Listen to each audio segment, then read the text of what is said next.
Peterson, but who was the man behind the message? Let's talk about it with Winn Collier on Steve Brown, etc. He's an old white guy, an author, broadcaster, and seminary professor who's sick of religion. And he's brought friends. Please welcome Steve Brown, etc. And we're so glad you're here. You always have a place at our table. If you are wondering, I'm Steve, the aforementioned old white guy. Matthew Porter is our executive producer. He's here, back from North Carolina. How was your vacation? It was good. Thank you. But, Steve, when I told you I was going to North Carolina, it seemed like that would have been a good opportunity for you to tell me about the bugs. It just feels like a natural, hey, there's a lot of bugs. Some of these mosquitoes might carry some of your smaller children off. Just any kind of heads up like that would have been appreciated. Well, I thought it would be appropriate for you to learn for yourself and be surprised with it.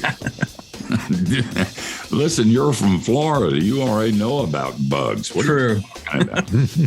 And our producer, Jinx, is working hard in this little glass booth. Jinx's idea of a vacation is only putting in a 40-hour work week. That's right. He doesn't mind because he looks like Jesus, and it works out. And then our video director and one-man IT department, John Myers, is in his tech bunker.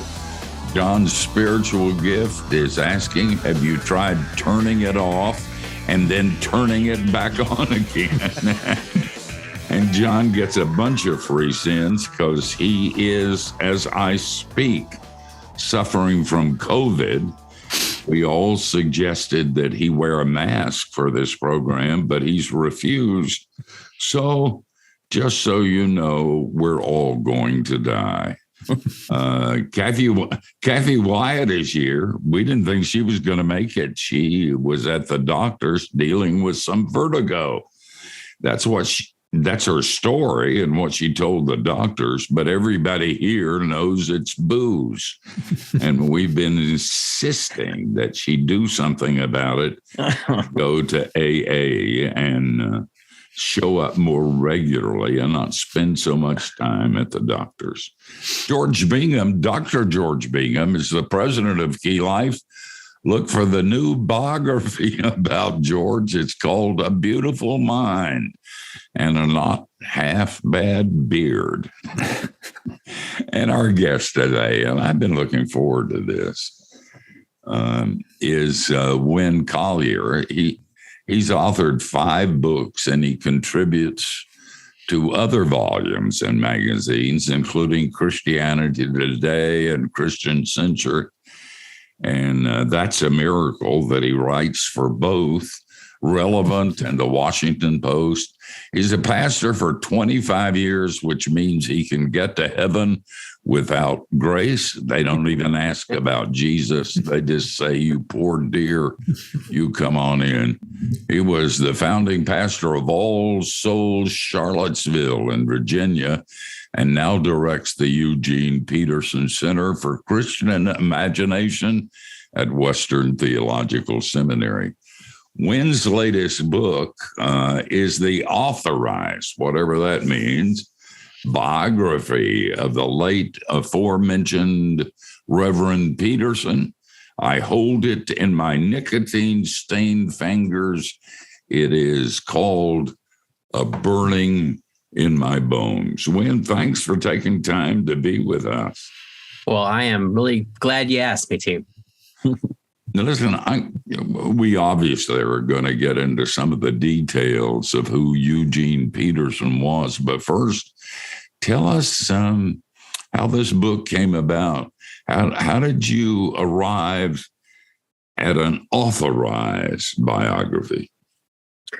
Well, for about 15 years, Eugene had been a pastor to me through letters. Early 2000s, I wrote him, was so shocked to get a letter back from him until years later, I have literally thousands of his letters in my basement, and realized there was nothing unique at all about him writing me back. But I went to visit him in 2016. And on the way back from that trip, I realized that somebody eventually was going to be writing his story. And there was a biography of an old Scottish pastor named Alexander White from the 1800s that Eugene always kept by his desk for his entire pastoral life. And he said that Alexander White became his pastor, and through that story. And I hoped that perhaps the story of Eugene could do that for other pastors like me. So I wrote him a letter, and he called me back a couple of weeks later, and he said, tell me about this, Winn. He has a very raspy voice if you've ever heard him. And so I talked him back through it, and I said, does this idea make you tired or give you energy, Eugene? And he said, Winn, it just makes me tired.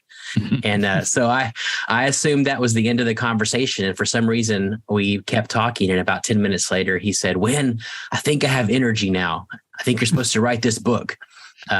So he and Jan opened up their house, their life to me. And it was a beautiful and overwhelming experience.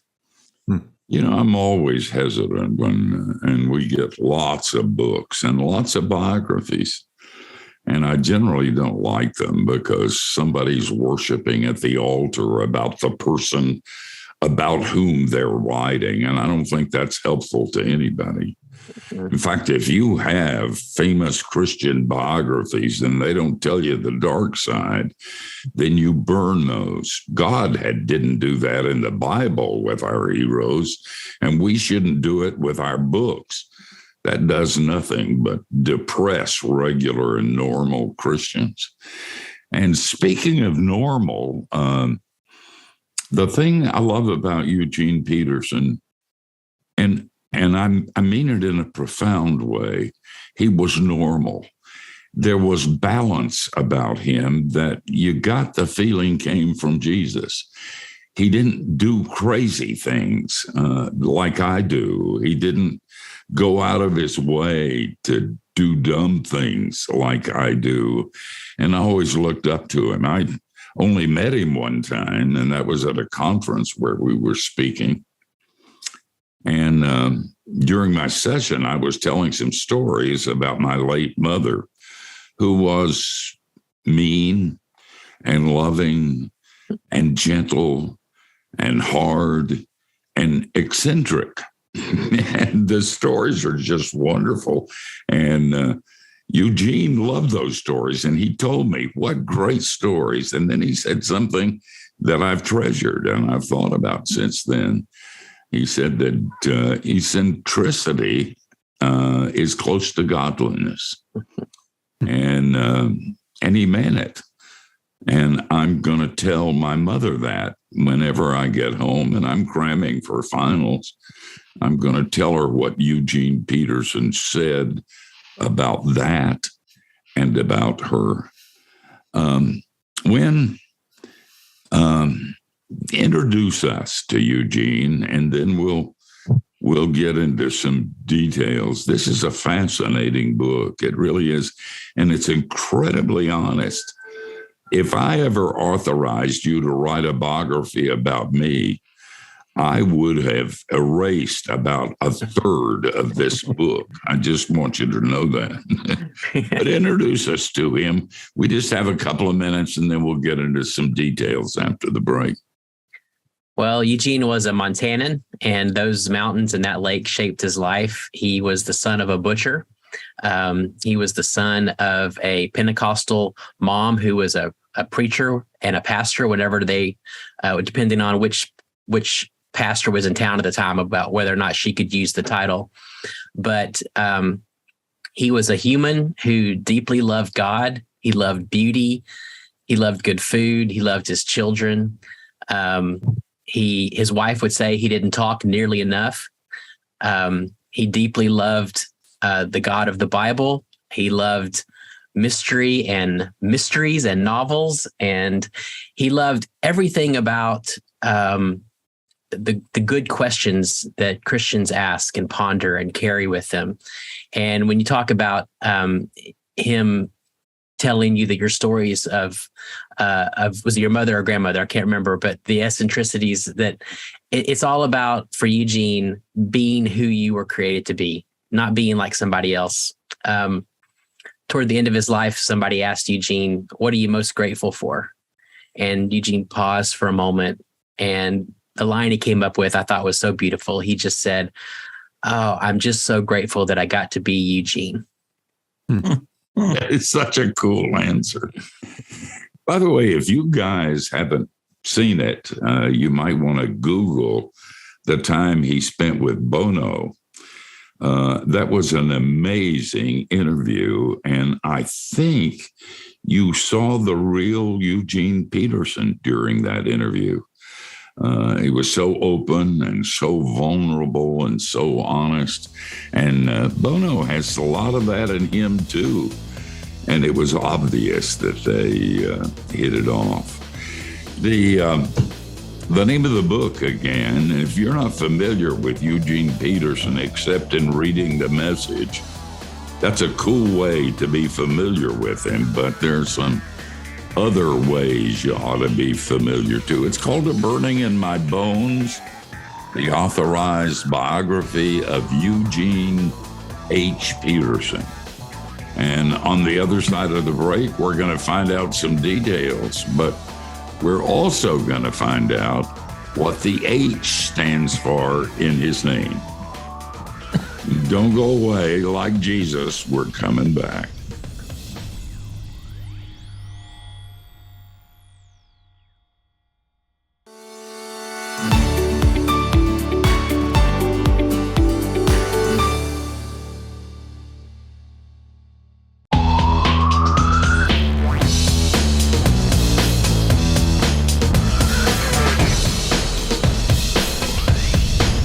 Hey, thanks for being with us. This is a fascinating discussion. We're talking to author Winn Collier, and his latest book is a biography of the late Eugene Peterson. If you're looking for a hero, Eugene Peterson would be good. And you know why? Because he would be horrified if you called him a hero.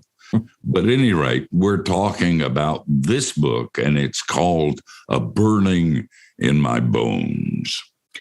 When I saw a promo video for the book, which is really well done, and first and foremost, I think there was a shot in there or somewhere of his office, and it overlooked a lake, and I kind of got distracted for a second because I had office jealousy, because I was like, oh my gosh, that's who couldn't write something great? Look at that. It's a gorgeous vista. Okay.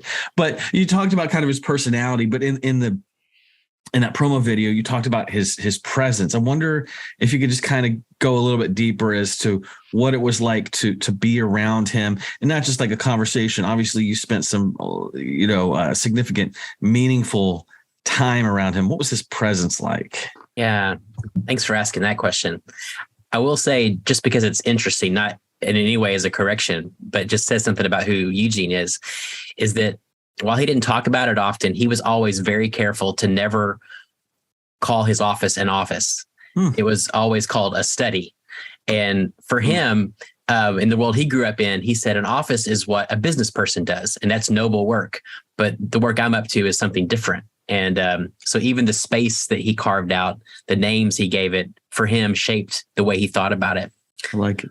But asking about his presence, that is the most beautiful question. When I was at his funeral, there were a number of students from his Regent College days when he was a professor there for 5 years who came to Kalispell, Montana for the funeral. And they rented an old farmhouse, and they invited me to come and spend the evening with them after the funeral, just to listen in. So I did, and they had carry out Chinese food. They were passing around a couple of bottles of scotch, and they just started telling stories. And for an hour and a half to 2 hours, I just sat on the outside of that circle, and I listened to these students tell story after story. And what I was most struck by was what they didn't say. They didn't talk about any of his 30 or 40 books that he wrote. I don't think anybody mentioned Bono. Nobody mentioned 26 million copies of books sold, or the big stages he'd been in or the big stages he'd not been on and chooses not to be on. But what they mentioned person after person was what it was like to sit with him in a room, what it was like to carry a question to him and have him honor that question and really hear you. One woman said that she came to him early in her regent days and sat with him in his study for an hour, and neither one of them said a word. They both looked out the windows for an hour. Now, that might freak me out. It is kind of creepy. but what she said is, I didn't know that in that moment, that's what I needed. I just needed someone to sit with me. I noticed that whenever I would enter their home, I would often come with my list of questions, a lot of anxiety. I needed Eugene to sort of straighten me out. And what I would discover is that an hour later, my anxiety had begun to diminish. I'd kind of forgotten what my questions were. And I was caught up in something that was more holy and more beautiful and more human. And that was the impact of being around Eugene. Wow. When I know that, I mean, most believers, most Christians are aware, obviously, of his writing as far as the message is concerned, and I think a lot of people are also aware that there were other books, and some are even aware of his teaching, et cetera. So there was this vast amount of number of things that he did. But when it comes to the message, I'm interested in knowing how that, because it was so profound, how that changed his life, if it did. And also, was it always the plan to make it all the way through both the New Testament and the Old Testament, or did something happen along the way and people said to him, hey, listen, this is like really super successful over here. You got to really think about doing this over here. Or what was that whole process? Yeah, it's really important. It makes a difference in understanding what the message even is, to recognize he never set out to translate the Bible for America. That wasn't his purpose. He was translating it for his Sunday school class, for 12 particular people who, this was in the late 80s when a lot of racial tension was happening, a lot of white flight out of Baltimore. He was pastoring in a suburb. He noticed that a lot of his parishioners and people who lived in his neighborhood were buying lots of guns and building bomb shelters. And he said, this is not a very Christian way to live. We're not to live in fear. And so he said, we need to go through Galatians, because Galatians is the book of freedom. If anything will set us free from fear, it's free. It's free from fear. It's the freedom we have in Christ. So he gathered together a Sunday school class. There was 12 of them. They began going through section by section in Galatians. And he was so excited and eager because these words he thought were electric. But he said the first week, the second week, people's eyes glazed over. Nobody had any questions. Nobody cared. Everybody was yawning. The next week he said, I'm going to have to translate this because they're not hearing this the way I am. So he translates the next section of Galatians. He Xeroxes 12 copies, passes them out. He said the moment he passes them out, people are locked in. Conversation doesn't stop. And he says, I'm going to have to keep this up. So he goes through the rest of Galatians. He ended up writing a book on Galatians called Traveling Light. And in it, he put the translations that he had made. A publisher grabbed the book. I don't know what he actually thought about most of the text, but he loved the translations, and he cut the book up and he pasted them in a manila folder and carried them around for a month, just meditating and reading and praying through Galatians, and then contacts Eugene and said, hey, would you be interested in doing the rest of the Bible this way? And that's how it started. Wow. But it's really important to understanding who Eugene was, that this wasn't a nebulous product for America in general. This was for very specific people that he loved and pastored. So he did. So when they did approach him, it was from the standpoint of, hey, this is really great. Would you be willing to do the whole thing and not just the New Testament? No. Well, I think they hoped that they would only give him a contract for the New Testament in case it bombed. Yeah, we all know what we're talking about here. That's right. Oh, wow. Man. That's great. And we'll talk about this on the other side of the break, but I'm sure there were numbers of times when Eugene was saying, what was I thinking? I shouldn't have he was praised by a lot of people who were helped, and I was one of them, but he was also hated and criticized without mercy. They said he was the devil incarnate, that he was ugly and his mother dressed him funny, and he was messing up the entire body of Christ. We'll hear those stories on the other side of the break. The book, by the way, you're going to love it because it's so honest. This is a human guy who's like you and like me. And the biography is A Burning in My Bones. And the author is Winn Collier, who is our guest.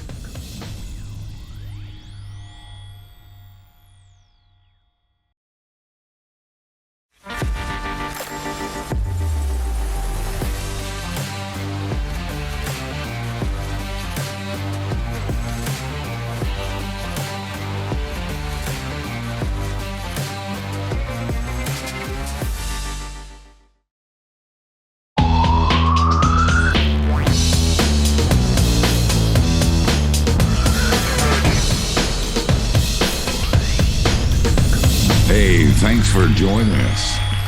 We consider it an honor that you would give us your time. If you're watching, you have discovered how handsome and beautiful we are. If you're listening on the many radio stations across the country, use your imagination for me. I look like the Marlboro Man. We're talking with author Winn Collier. And his latest book is a biography of the late Eugene Peterson, and it's called A Burning in My Bones. You can keep up with Winn at Winn Collier, COLLIER.com, and on social media at Winn Collier. Winn, before the break, Steve was you were talking some about how the Message Bible came to be. And Steve mentioned the controversy and criticism that Eugene had gotten from a lot of corners of the Christian community about doing that, not translation, but the version with the Message. Were there reactions that he had to that, in response to that? Yeah, it took him by surprise to a certain extent, particularly the level of it and the tenor of it. I remember once reading a letter he wrote to one of his friends where he said, "What bothers me the most about all the criticism is that it's coming from people I would have considered my friends. It's coming from, I would have thought we were on the same side, and yet apparently not." At one point, he ended up just writing a form letter and giving it to the publisher and just saying, when the criticisms come in, just send this letter to them because I can't respond anymore. But there was one that made its way to him, and his response, I thought, was fantastic. A lot of people misunderstand how brilliant Eugene was when it came to languages. He studied Semitic languages under William Albright, who was at the time the world's leading scholar in Semitic languages. And Eugene worked in languages until a year or two before he died. He kept it close to his heart. He memorized much of the Psalter. Much of that he memorized in Hebrew. Not anything you would have ever known as you were around him, but that was his interior life and a language he thought in and prayed in. But one fella wrote him a letter with some interesting, not very interesting criticisms linguistically, sort of on the translation itself. And he must have really caught Eugene in a bad mood, because Eugene's answer back was, "I would love to have this conversation with you, but you'll need to do a few things first. First, you'll need to spend 4 years studying Hebrew, and then I need you to spend 3 years studying Greek. And after you've done that, then we could probably actually have a conversation. But the only problem is by that point I'll be dead. So there's really no point. Salty. I like. He was hurt Great. and surprised also. He was getting ready to make a trip to Israel, and he found out that the troops back home in his church, that some of the elders were highly critical of the way he conducted his ministry, that he traveled and wrote books, that they didn't pay him to write books, they paid him to be their pastor, etc. Talk a little bit about that. They wouldn't have been in leadership much longer, and I would have prayed for their death. And Jesus wouldn't have answered that, but he might give them the hives. But Eugene's way was different, wasn't it? It was. He got back from the trip. One of the elders picked him up and said, "You have weeds in the garden.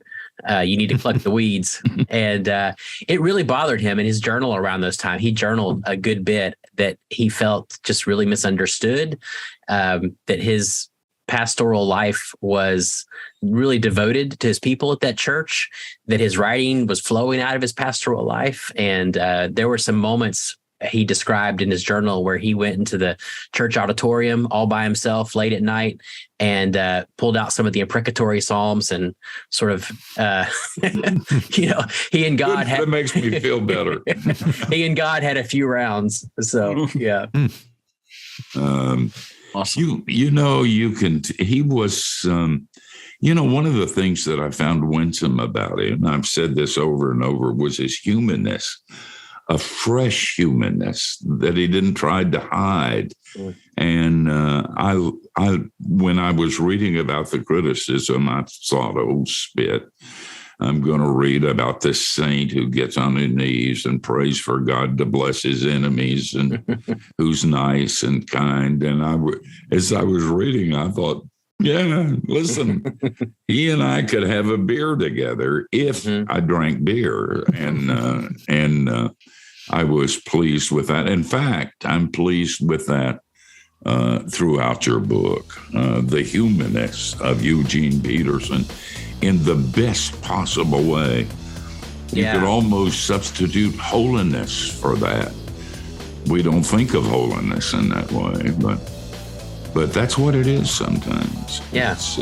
It's normalcy that is flavored with the taste of Jesus, and this book will let you see that. It's called A Burning in My Bones by Winn Collier, and it's authorized, an authorized biography.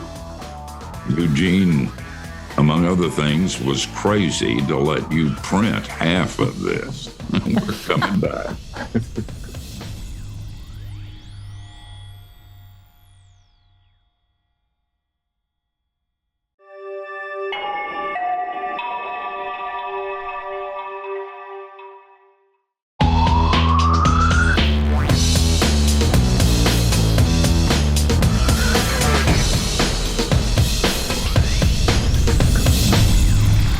Hey, thanks for joining us.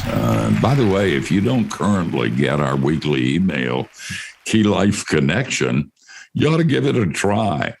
About once a week, we send you some articles or videos not to sell anything, just to remind you that God's not mad at his children. You can check it out at keylife.org/subscribe.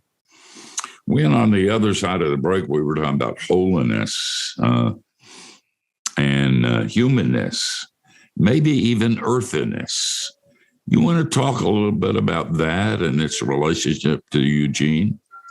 I do, because it's one of the things that most struck me about my time with him and getting into his world is that he was an intensely human person. I remember walking into their kitchen, and they had windows that would look out over the Flathead Lake across to the mountains. And that's a scene that he had seen most of his life. And yet he would stand there with his hands in his jean pockets and just look at it quietly. And then I heard him would say under his breath almost, I love the sensuality of this place. And he was just fully immersed in his world. And at the same time, what I always felt when I was around Eugene was that I was around someone who deeply knew God. And so in one person, there was profound holiness and profound humanness put together. And I just find myself desperate to encounter people who pull these things together because they belong together. If it's true that in Jesus we have the fullness of God and the fullness of humanity, and that he teaches us what it is to be truly human, then to become more like God, to become more like Jesus, is actually to become more human. And I feel like we are ripping these things asunder regularly. And so the moment that I remember coming to tears when I was doing the research was when I was first starting to read his journals, and I came across for the first time a prayer that he wrote in one of his entries. I would later discover this is a prayer he would write over and over and over again. Though I never heard him say it, his family never heard him say these words. But in one of his entries, he said, "God, make me a saint." And the reason why I felt tears coming was because I thought I knew what he meant by that. He didn't mean, God, give me a halo around my head. God, make me have spiritual superpowers. It was, God, make me truly like Jesus. Make me the kind of human. Another prayer he would pray regularly is, God, make me the kind of person people think I am. And there was this deep desire that he, as a full and true human, would become fully like Jesus. Good stuff. Winn, tell us in the few minutes we've got left, talk about just some of the stories that stand out, especially in his growing up years. Well, I think this life of being the son of a butcher really made a difference in who he was. He always hated pretense.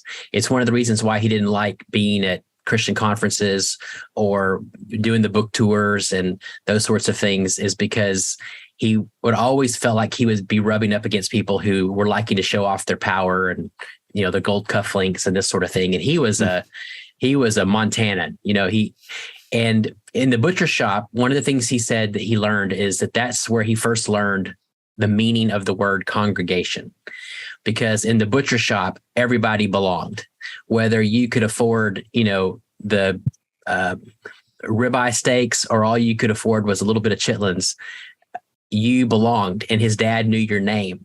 In fact, he said that his dad often would remark that the only person who seemed like they didn't belong in the butcher shop was the preacher, because the preacher would come in with sanctimonious language, throwing Christianese words around, and everybody would be kind to them, but it's like, oh, they don't fit. And Eugene carried that with him his entire life. One other story that I wish had gotten into the biography, and it wasn't from his early life, but I think it does give an important glimpse into Eugene, this was around 2006, I think.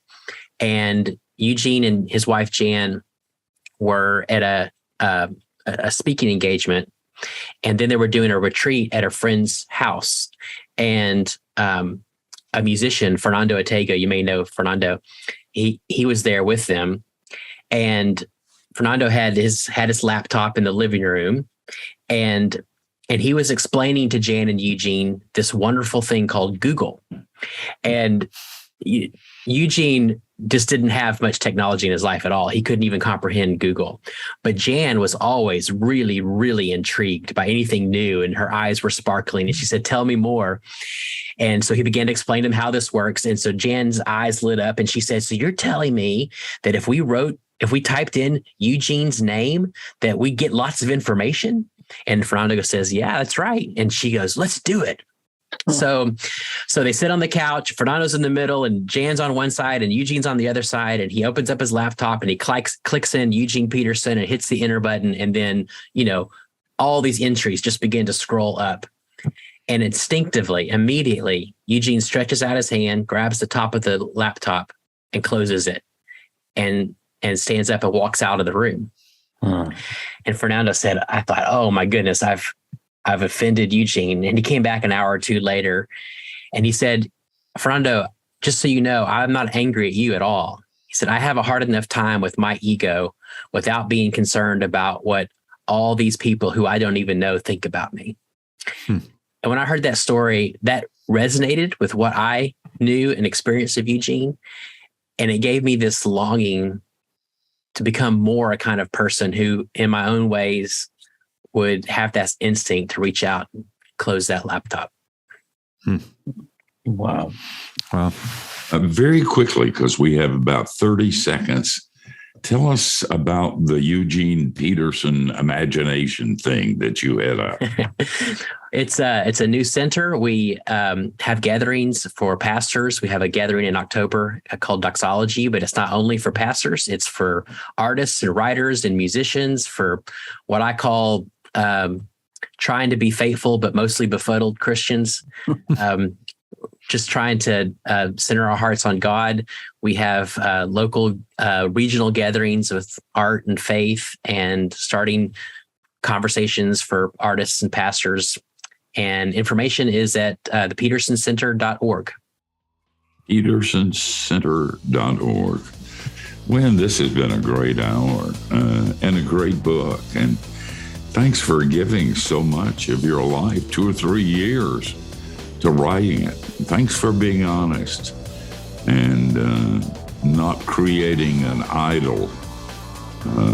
Thanks for the gifts that you have. I hope we can have you back again. I'd love it. Even if you are Episcopalian. I can't get everything right.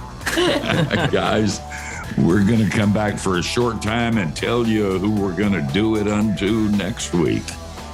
And as always, you'll be absolutely blown away, amazed with who it is. If not, come anyway.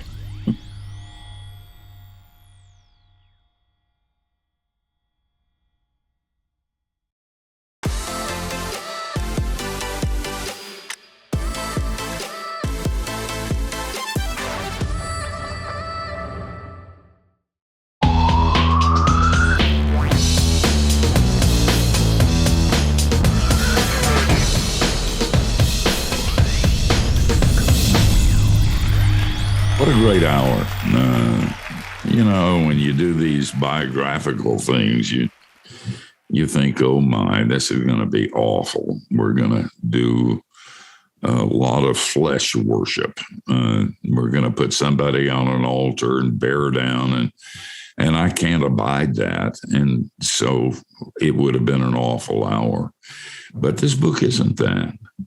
This book is about a normal man who has normal desires and normal failures and who is healthy. And he's healthy because of Jesus. We sometimes forget that. Religion can make you weird if you're not careful. There's something about us that is attracted to the weird side of religion. And the more religious some people get, the weirder they get. And I fear sometimes that's true with me too, because I'm the most religious person that I know. And then you get a breath of fresh air like this book, A Burning in My Bones, and you get to read. I was so worried that Eugene Peterson would turn out to be, well, and he didn't. I'm a cynical old preacher, and I start with an assumption that probably isn't Christian.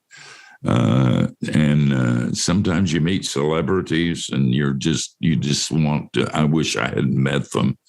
Their image was so much better. But with Eugene Peterson, that wasn't true. And what Winn said about him being human is very true. When he was teaching, when he was preaching, when he was writing, when he was having dinner, when he was watching a movie, he was human. And maybe we need that as an example more than an example that some of us would show us. I'm not going to go down that rabbit trail because that would require a sermon, and that's not what this is about. But a great interview. I'm glad you could be with us. Kathy, who's going to be on next week? Next week, we have the new chairman and CEO of Promise Keepers with us. I think we all remember years ago when Promise Keepers was just huge. And for the last, number of years, not so much, but it's back and revitalized and all that kind of stuff. And Ken Harrison is the new CEO and chairman of that. And he's written a book called A Daring Faith in a Cowardly World. Where you going? So Ken's going to be with us. He's an old friend of ours. Yeah. And, it'll be interesting. I bet you thought that organization died. Almost did, but Ken has, along with Jesus, managed a resurrection. Be sure and be here with us next week. Same time, same place. And between now and then, don't do anything we wouldn't do. And that gives you a wide berth.